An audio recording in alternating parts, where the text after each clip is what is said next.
Welcome to Pushback. I'm Aaron Maté. My guest is Max Blumenthal, editor of the Grayzone, author of several books, including The Management of Savagery.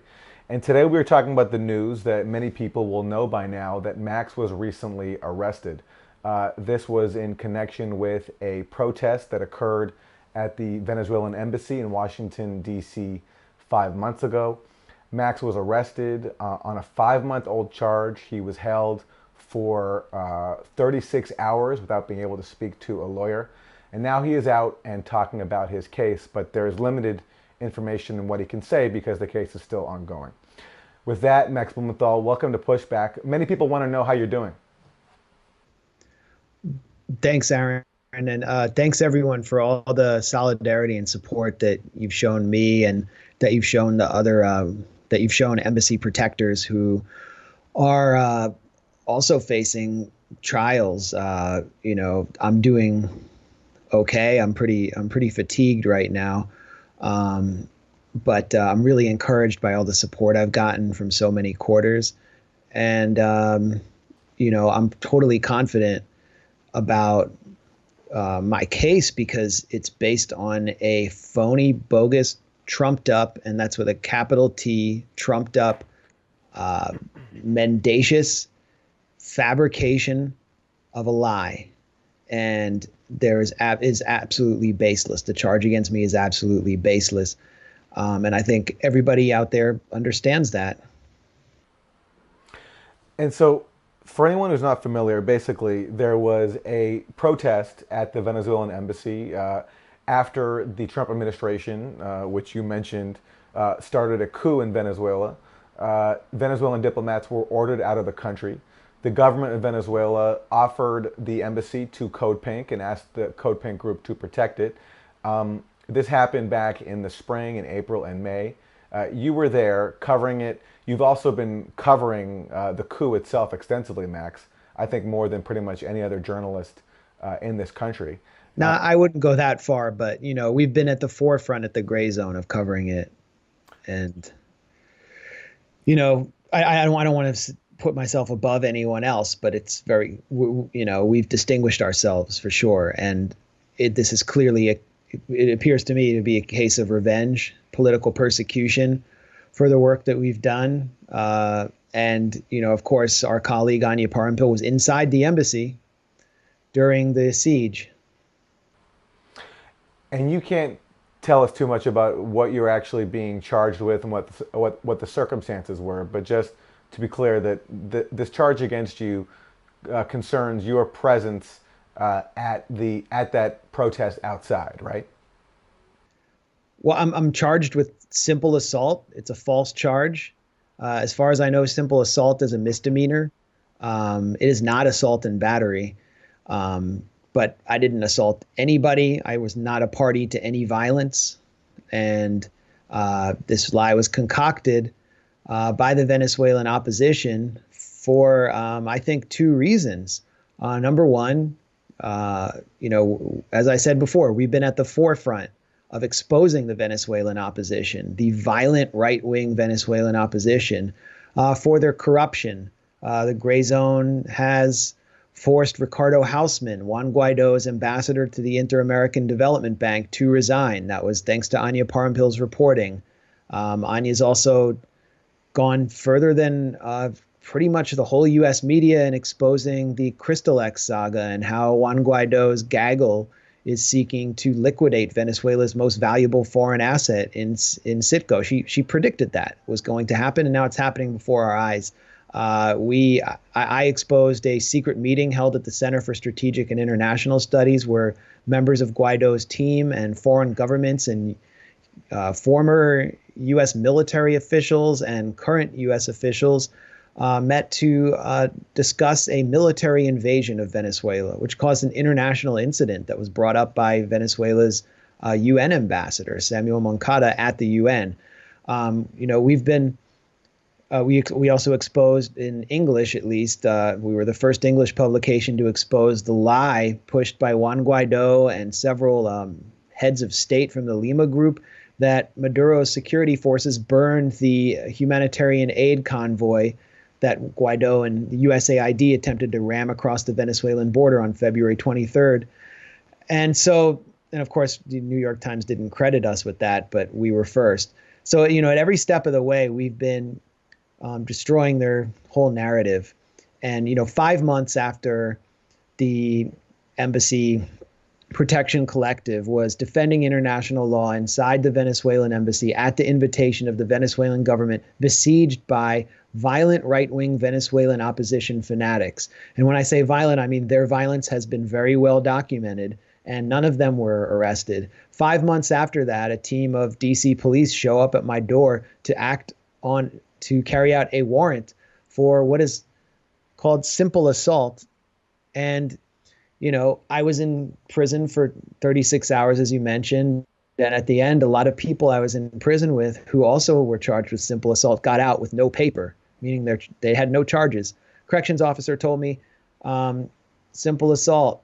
That always gets dropped. But so far, it hasn't been dropped. It looks like the government wants to take this to trial. And Ben Rubenstein, the brother of Alex Rubenstein, another journalist who is embedded inside the embassy, who has also been at the forefront of documenting the Venezuelan opposition's violence and extremism and the racism they displayed and the sexism they displayed around the embassy. Ben Rubenstein was also arrested. He was arrested back in May, and he's facing a trial also for simple assault. So it's highly unusual. The whole thing is highly unusual. It's an obvious case of political persecution, and it should be a source of outrage. But of course, we've heard nothing from the kind of press NGOs. I guess Press Freedom Tracker. I just saw them say that I wasn't involved in reporting at the time, so I was I don't count. They said something like that on Twitter in a response to Margaret Kimberly. So it's it's revealing to see the response, but it's also really encouraging to see the kind of really organic grassroots solidarity that I'm getting. Well, you were involved in reporting at the time, broadly, because you were covering that protest. At the time, specifically of the incident, you were around when some food was trying to be delivered inside, right? Well, all I can say is that I'm completely innocent. The charges are baked. They're phony. They're fake. I didn't do anything violent anywhere. And the facts are going to speak for themselves. If the government wants to take this phony sham of a lie to court, the facts are going to speak for themselves, and they're going to speak very loudly. Was there a reason why they didn't release you the day of your arrest? You were arrested early in the morning, but you got out very late the next afternoon.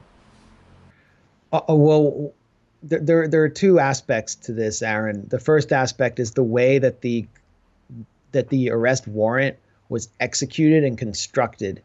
And it appears to me like the government constructed it in a way that was vindictive and even sadistic. I just took a closer look at the warrant. It lists me as armed and dangerous. That's just absurd. I mean, there's no reason to think that I would be armed and dangerous. And what they did by listing me as armed and dangerous was ensure that there would be a large team of police officers surrounding my house, then demanding entry and ready to pretty much take me down physically. They demanded entry to my house. And when I said, what are you doing here? What's going on? They threatened to break the door down. And they would have broke my door down with an eye-bar if I hadn't let them in right away. So then I had a team of police officers in my living room.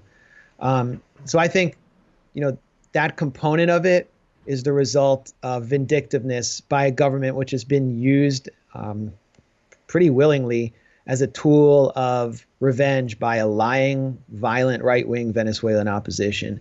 They could have called me and told me, you have a warrant. I would have turned myself in because I have nothing to fear, and then I would have been able to go to my arraignment. But instead, what they did was, give me a few minutes to unlace my shoes, so I can't hang myself in prison like Jeffrey Epstein supposedly did. And it's pretty obvious when you're in the cell that it would be hard to do what he is said to have done. Anyway, they gave me a few minutes to unlace my shoes, and luckily I put on a coat, and then I left in my pajamas with a coat on. I mean, I was glad I had this coat because it was so cold for so much of the time, and you're basically left to languish on a metal slab for like 14 hours in a tiny cell. So it also served as a blanket. But from then on, I was given the same treatment as my neighbors here in Southeast DC, who, I drove around in a paddy wagon where I was holding onto a rope with handcuffs to prevent myself from being kind of tossed around in the back of a paddy wagon. And they proceeded to just pick up various people in my neighborhood for the pettiest of crimes. I mean, a young woman was picked up crying because she had had a fight with her boyfriend. Another guy was picked up who, became my cellmate, and it was because of a minor parole violation, and which carries some kind of mandatory sentence. So he was really upset when he got in because he had just had a new daughter and he's going to miss Christmas with her. And we were taken to the 7th district down here in Southeast, where everyone who asked for a phone call was denied. That's where you're supposed to get a phone call. So I couldn't call a lawyer. Luckily, friends of mine and neighbors knew that I'd been arrested. So, people were told, but if that hadn't happened, there would have been no way for anyone to know that I was in prison. And then I was transferred again in the paddy wagon to Central Jail, to DC Jail, there I was again denied a phone call. I asked if they would, make a call for me, and they said no. And I basically kind of languished there for the next, 30 hours or so in various cages, and different forms of restraint. The second component of how I was treated, that's how poor people in Washington, D.C. and across America are typically treated in the criminal justice system, where it's just kind of people were just all denied phone calls. They were all shackled for long periods. We were held in cages in extremely cold temperatures for long periods. And, one of the complaints I heard constantly from my fellow inmates who were all in jail for the pettiest crimes you can imagine, who were all just basically put into this system of endless surveillance, who were taken in and out for DNA swabs and urine tests, almost sort of without their consent, is that this is modern day slavery. That's what they called it. Many of them were wearing ankle bracelets, and those ankle bracelets are, of course, generating profit for whatever company manufactures them. They're under constant watch. So, the second component, besides how the government constructed my warrant in this vindictive fashion, is that I got to see how mostly poor, mostly black men are treated in the prison system in a very vivid way. And of course, we all know about it, we read about it, but when you see it up close and you're standing in a cell in a cage with 50 shackled men, it takes on a different dimension. And obviously, I didn't have I didn't have any belongings, so it's very impossible to photograph that. But I think anyone would have been shocked to see a photograph of anything that I witnessed in there, because it would call up some of the darkest historical episodes in this country, which are ongoing. Max, I want to ask you about the media response here, or the lack thereof. So you have some outlets, the major ones, and even some progressive ones too, saying nothing about your arrest.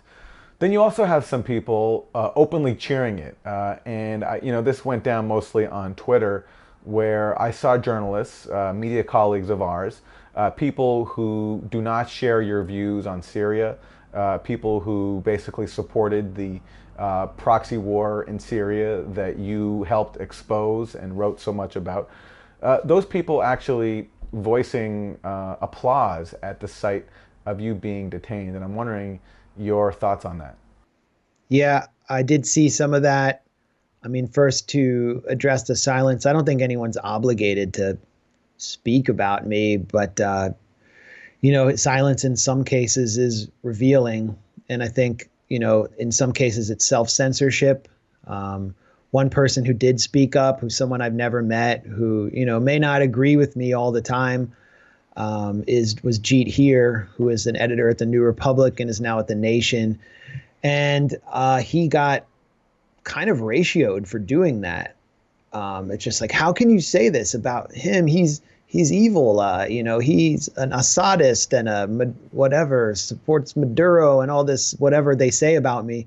But there's supposed to be, even if you think that my reporting is toxic or whatever, there's supposed to be a higher principle here. And it's a principle that's only applied by those elements to countries that the U.S. wants to topple and destabilize.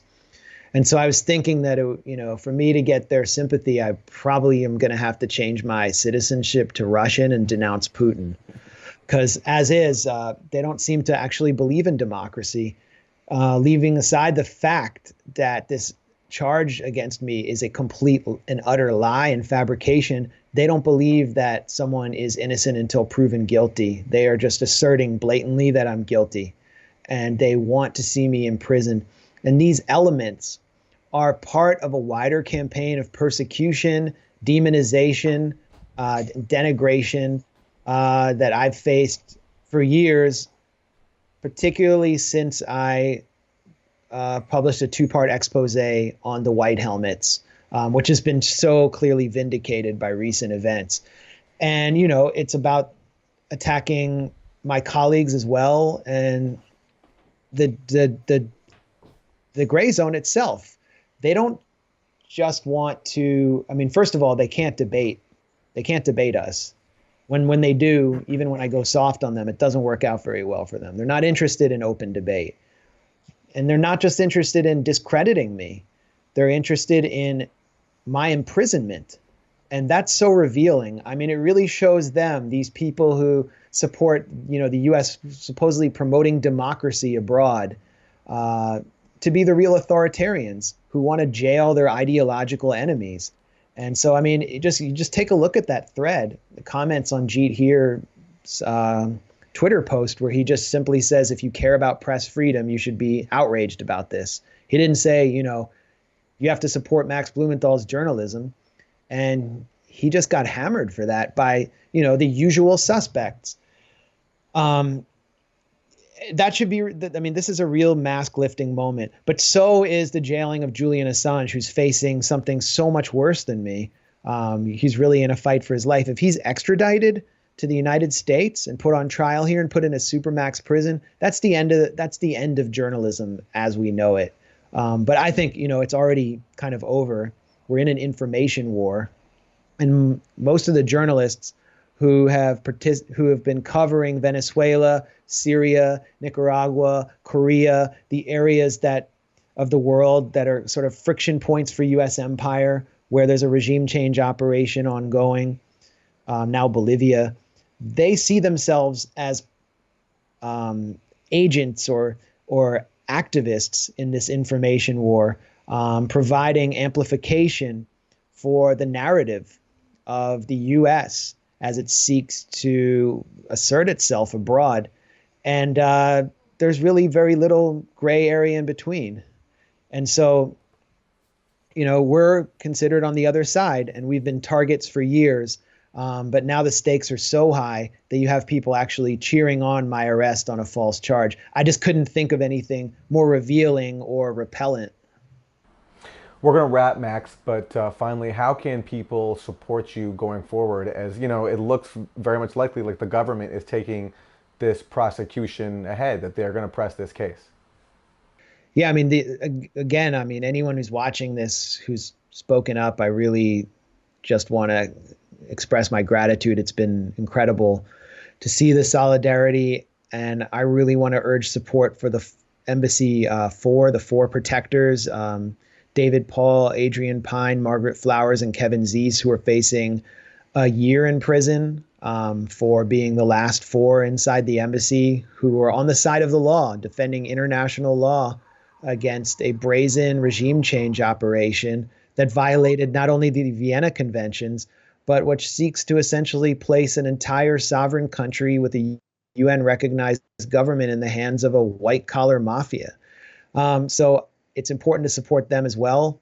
It's important to speak up for other journalists who are really, I think, you know, like Julian Assange, whose case I think will define the future of press freedom and journalism. That's the defining case. We should think about whistleblowers and people like Jeremy Hammond, who's still being persecuted in prison. And, to keep making noise. If I'm going to go to trial, then I'll be updating about it. And, I ask for everyone's support, inside and outside the courtroom if the government wants to take this gigantic sham that they constructed to trial. If you're in media, if you're in alternative media, if you're in activism, you have to see these acts of persecution for what they are. What they want to do is to exhaust us. They want to frighten our friends to not follow in our footsteps. And we have to double down. We have to just simply do more. The best way of defying this kind of persecution is to simply continue doing the journalism we've been doing. And so that's what I'm going to do. And I'm going to follow your lead. Max Blumenthal, editor of the Grayzone, author of many books, including his latest, The Management of Savagery. Thanks very much. Thanks a lot, Aaron.